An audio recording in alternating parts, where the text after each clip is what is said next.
Mga mima, ito nagutos na ako na ng item na wala sa tindahan ko na.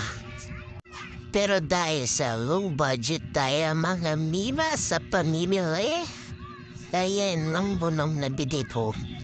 Alam nyo guys, magna 900 na yan, yan lang ang binili po. Ang laki talaga ng ng puhunan sa Yossi.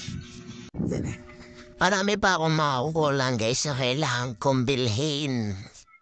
At hindi pa talaga kaya ng budget ko today dahil nga wala kaming gas. Kailangan nahin ng gas. Ganon.